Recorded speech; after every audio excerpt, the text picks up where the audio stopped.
Ruby Dalla, who is going to go into that debate on Monday, and she is going to attack the frontrunner. I certainly hope that the party finds a legitimate reason to disqualify her candidacy before the debate. Really?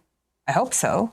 Welcome back to Moose and Loose. My name's David. Today we got a bunch of stuff here. Ezra Levant has a hilarious suggestion to punish Trudeau for all he's done to Canada. He announced this on American podcast. We've got Palestinian protesters going to Bill Blair's house. This is Trudeau's Minister of Defense. We got Pierre with a firm hand pushing back against Donald Trump, among some other stories. Let's jump into this. We got Josh Ryan posting this one on X. It says, with only 16 days left as PM, Justin Trudeau has announced a bunch of changes to his parliamentary secretaries, giving his friends a pay boost after the next federal election. Here's some of the additions. So we take a look. There's a lot of stuff here. Like you can see all these people moving around, like Jamie Batiste becomes parliamentary secretary to Crown Indigenous Relations. This is all a waste of time. This is nonsense. Next up, we got this one. 69-year-old Canadian grandfather perishes after waiting more than 11 hours in an emergency room. Thank Justin Trudeau, another person who's lost their life too soon because of Justin Trudeau. Trudeau has pushed people to the streets. They've pushed people into waiting rooms far too long, and he doesn't care. He doesn't care that Canadians are perishing because of him. But what Canada really needs is high-speed rail between Toronto and Montreal. Yeah, this is just, especially announcing this and saying they're going to start right away and all this, and government is prorogued. Like, what a joke. So this person here is saying they waited 12 and a half hours and then decide to leave and come back 30 hours later because of a stroke.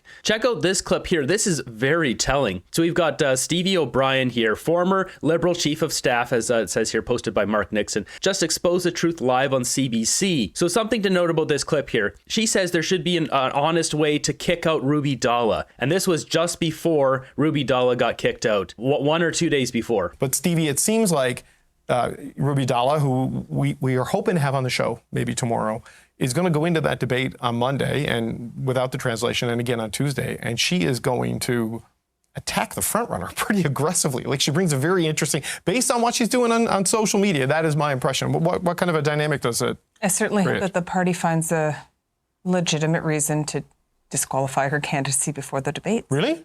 I hope so. That's terrible. What kind of democracy is this? This person is disaster. I think that, we've got a serious campaign. Canadians are looking for a serious leader. I think that's... This is not a serious campaign. One of the reasons that Carney is doing very well. I would really hate for us to lose, as a partisan, to lose that momentum because someone's trying to turn the debates into a circus. That's a circus as in challenging Mark Carney, challenging the fact that he hasn't lived in Canada for the past 11 years and then shows up and wants to be prime minister, is not even elected. This is the circus we're living in. We got these disgraceful people in Canada who are not patriots. These people don't care about Canada. They're delusional morons. It's a tough thing to do. I mean, they've already disqualified Chandra Arya, right? Yeah, somehow they did it. They need to show those receipts or they need to get sued. That's all I have to say about it. Riddle me this. What kind of debate is when you shut down the debate? A liberal debate? Oh, the liberal leadership race. What a freaking masterpiece of absurdity. It's like a gong show where the gong's broken. The host is drunk and nobody told the clowns it's over. So next up, we got a clip here of Ezra Levant on the phone on this podcast here, Glenn Beck. I believe this is in America. Just listen to this. He's got a creative way to get back at Justin Trudeau. I think Trump should totally do this. This would be amazing. And I think that Trump is shooting at Trudeau, but hitting us. Don't do that. I have a creative way to get back at Trudeau, but don't do it by attacking Canada. What's your creative way? Well, I'll tell you. I mentioned before that Justin Trudeau said Canada has committed a genocide against our native peoples. But he says that in the present tense. He says, we are committing a genocide. Really? That sounds like a crime against humanity. What if Trump were to issue an executive order saying, taking notice of Justin Trudeau's confession that he is presiding over a genocide, we hereby put sanctions on Justin Trudeau and his cabinet. They may not enter the United States. They may not fly over our country. They may not do that. So just like Trump is doing with that international criminal court, yes, that wanted to arrest Netanyahu, if you smack Justin Trudeau around, he loves going to New York. He goes down to New York and parties, and he sort of does, what happens in Vegas stays in Vegas. Trudeau loves going to America. If you took that away from him, Trudeau would be floored. Go after Trudeau. You want to punish Trudeau? Me too. I got some ideas, but don't do the Canadians. Get all the oil you want. Let's be good friends. And by the way, you do a $13 trillion deal to buy all our oil for 50 years. Now we got some money to build up our armed forces and be your best. Yeah, so that's really smart. Banning Trudeau and all the liberals from America, not allowed in the airspace, that would be incredible. Canada needs to get rid of Castro. Love Ezra's idea. This should be considered. Yeah, we got to get this over to Trump. This would be such a shot at Justin Trudeau. Ban Trudeau from USA. Great idea. Next up, we got Trudeau's Minister of Defense, Bill Blair, getting swarmed and terrorized at his own house in Toronto. As it says here, pro-Palestine group right in front of Bill Blair's house. This is what happens when you allow this in Canada. Criminal! War criminal! So they keep chanting the W word, the 3 letters, over and over and over and over, as you can see here. And here's another shot. You can take as many pictures as you want. What do you want from me? It doesn't do anything. You have to talk to people in time. So his house is over here, but they're getting shots of, I guess, anyone who's pushing back against them. And here's a better shot of them directing this directly to Bill Blair at his house. In front of Minister of War, Bill Blair's house right now. We have sent him thousands of emails, calls, and tried to meet with him. He has refused. They've sent thousands of emails to meet with him. So we had to show up at his house in downtown Toronto. Why do you think that is acceptable? I think Bill Blair and the Liberals have this coming to them because they've allowed this, but I don't think this is acceptable. This is not acceptable to have people protesting outside someone's house, a politician's house. This is absolutely insane. We can't set a standard where this is okay. We are demanding an arms embargo on Israel. Canada needs to stop selling weapons to Israel, and they need to stop buying weapons from Israel. As Minister of Minister of Defense, Blair has continued to purchase Israeli weapons. That needs to end. So looking back, we had the Freedom Convoy, a peaceful protest with bouncy castles, not at politicians' houses, and people got arrested for that, bank accounts locked, Pat King just getting off of a 10-year sentence, which was a possibility, yet these people don't get arrested for being right outside the Minister of Defense's house? The double standard in this country is absolutely unbelievable. Everybody who has been harmed under his tenure of 10 years as Toronto police chief. This is not okay. All of these people doing this stuff is not okay in our country. Standing in the steps of the Vancouver Library and chanting death to Canada while burning the Canadian flag, death to the United States, is not okay. With that, check out this video here. This is a USAID project, and because Trump has shut down all that US aid, there's now water pipes that are bursting. They seem to be bursting every day in Gaza, and American taxpayer dollars was funding repairing this, but not anymore. This is one of the problems that USAID was meant to fix. This is a water pipe that burst this morning in the West Bank city of Halhul. The water engineers came here and tried to fix it, but they had been working on a project funded by USAID, $46 million in this area to rehabilitate the water pipes that burst every couple of days. When President Trump and his administration froze USAID projects all around the world, it impacted this area of the West Bank. Wherever you drive in Palestinian cities, you see billboards marking USAID road and water projects from over. So let's just look at this here for a second. So Palestinians know full well, because these billboards are everywhere, that America has been paying to fix their cities, yet they go to America and Canada calling for the death of our nation, burning our flags. Like, the hypocrisy of this is out of control. You don't bite the hand that feeds you. What is this? Over the years. It's been a decades-long U.S. mission to build the capacity for the Palestinians to have their own independent state. They want to be independent, they can fix their own pipes, I guess. We got someone replying here in the comments, U.S. aid gifted a cement factory to Hamas, how $310 million in U.S. taxpayer money helped create Gaza underground tunnels. So there's a video here showing that Hamas comes and digs up these water pipes and then turns these into projectile boom boom things.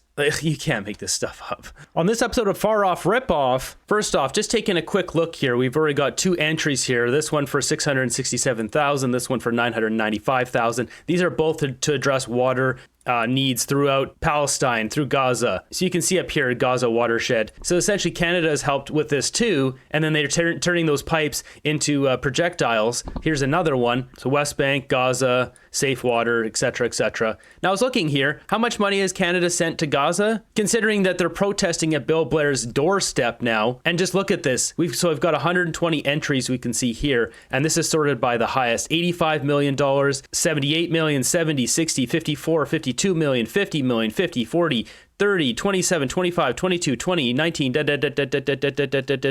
hundreds of millions of dollars sent to Gaza. To the people protesting in Canadian streets not care, did not realize their entire time where they've been living has been propped up by the West, yet they go terrorize politicians at their doorstep. Not even politicians, but literally the Minister of Defense. Once again, not defending Bill Blair, it's just the whole action of it. We can't have radicals from the other side of the planet terrorizing our Minister of Defense. It's absurd. The people need to be thrown in jail. Justin Trudeau, Liberals, Bill Blair, they brought this on because they allow this stuff. Next up, we got Pierre Poilievre pushing back against Donald Trump, taking a stance here. Let's talk about President Donald Trump. How would you handle him if, hypothetically speaking, you had a phone call with him today? What would that conversation be like? What would you say to him? Back off. The one will never be the 51st state. We will bear any burden and pay any price to protect our sovereignty. Two, we will respond to tariffs with retaliation, and I will use the dollars raised for those tariffs to save jobs and companies that are directly affected by a trade war, but also cut taxes for workers and businesses so that we can bring home the investment Liberals have driven south of the border. We need to be strong here at home. Under Carney, he supported Trudeau's decision to block pipelines and resource jobs in Canada while he invested in American coal and moved his headquarters from Canada to New York City, just like Trump wanted. We don't need a prime minister who's going to put America's economy first, as Carney did. We need a prime minister who will put Canada first.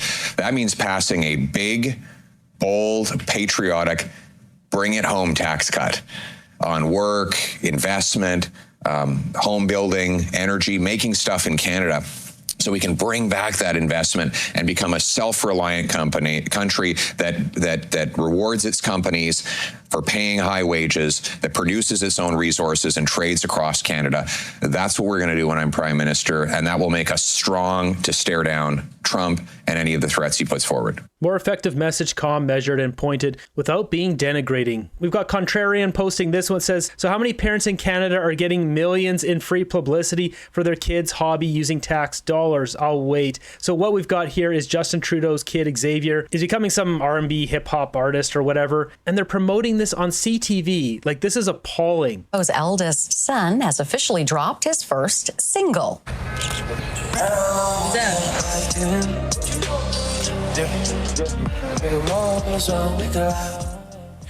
After first teasing it last month, 17-year-old Xavier has released Till the Night's Done under the name Zav. A full music video is coming later today. The song is described as moody R&B, and his producers say Zav has more music on the way. Zav needs to learn how to sing versus crutching on the auto-tune garbage. You know, I find this personally offensive because when my other YouTube channel, for new people who've joined in, I used to have one with 250,000 subscribers, which was a family-friendly educational channel where I covered all sorts of topics around the world. When that got hacked by a Russian hacker, I contacted so many news agencies all over Canada, local, CTV, CBC, not one news organization ran that story. I was so desperate. Not one news agency gave me the time of day, not even replying to my emails. Jumping out here for a second. I mean, in the case of that situation, my channel got deleted. I never got it back. I lost my income. We were going into winter, super cold. Things are expensive here in Trudeau's Canada. It's just pathetic, the state of media. They'll run a story about Justin Trudeau's kid's music career, but they won't run a story about a guy who lost his entire 8 years of work. That was his livelihood. And forget me and my situation. I mean, there's so many Canadians with so many problems, so many stories that need to be shared, yet they'll spend time on that versus many other stories that really need more airtime. Going to interview people who are living in tents, in their campers, in the streets, food banks, people losing their homes, people losing their jobs because companies are moving down to America. There's plenty enough stories, and Trudeau's kid should not be getting a bump from mainstream media. Check this out. So Donald Trump has basically said all the support that has been given to Ukraine, they want it back in critical minerals. And Zelensky's like, no, Biden gave it to us for free. It was a grant. Знаю, що у нас було 100. І це факт. І я не збираюсь визнавати 500. Хто б що не говорив, як би ми не спілкувались. При всій повазі, ще раз, при всій повазі до партнерів, але, Я стійко стою, тому що це правдива ситуація. Абсолютно ми праві. І друга ситуація, якщо чесно, навіть 100 мільярдів я не готовий фіксувати. Поясню чому. Тому що і ми не маємо визнавати гранти як борги. Подобається це чи не подобається? Я домовлявся з Байденом і домовлявся з Конгресом Сполучених Штатів Америки. Я вдячен Конгресу. Це була присутність двох партій і підтримка. So he's basically saying it was a grant, they're not giving anything, but things you don't have any of the power. America can go take whatever they want. What really needs to happen here is they need to have an election in Ukraine, get a new leader, which it will be because his polling is like almost zero. The new leader then can properly negotiate what a fair settlement is and move on to stop all this madness. Regarding the situation with Hamas supporters at Bill Blair's house, what it comes down to, we can't have this set a standard of what is allowed in our country. This kind of protesting. Protesting's allowed, but terrorizing top-level ministers at their homes, this simply can't be the path that Canada goes down.